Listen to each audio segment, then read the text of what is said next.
Hello guys, તો આજે આપણે બનાવીશું ઠેચા પાવ. તો એના માટે મેં અહીંયા 1 થી 2 ચમચી જેટલું તેલ લીધું છે. એમાં આપણે લસણ, સિંગદાણા, લીલા મરચાં, જીરું નાખીને એને સારી રીતે આપણે સાતરી લઈશું 2 થી 3 મિનિટ જેવું. હવે એમાં ધાણા અને મીઠું ઉમેરીને ફરીથી આપણે એને સાતરી લઈશું.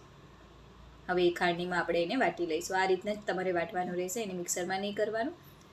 તો આ રીતના વાટશો તો દેશી સ્વાદ પેલો આવે એ રીતનો સ્વાદ આવશે. હવે આપણે એક પેનમાં બટર લઈશું, એમાં જે મસાલો રેડી કરેલો ઠેચા એ ઉમેરીશું અને પેલા બટાકા ઉમેરીને સારી રીતે એને આપણે મિક્સ કરી લઈશું. તો જો આપણો મસાલો હવે રેડી છે. હવે આપણે પાવને તૈયાર કરીશું. તો એના માટે આપણે એક પેનમાં બટર લઈશું, પાવને બે બાજુથી સારી રીતે શેકી લઈશું.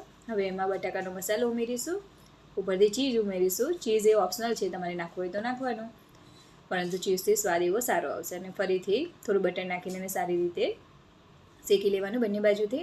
તો જો આપણા ઠેચા પાવ બનીને રેડી છે. ઠેચાના મસાલાને આપણે રોટલી સાથે પણ ખાઈ શકીએ છીએ, એની સાથે પણ ખૂબ જ સારું લાગે છે. Thank you.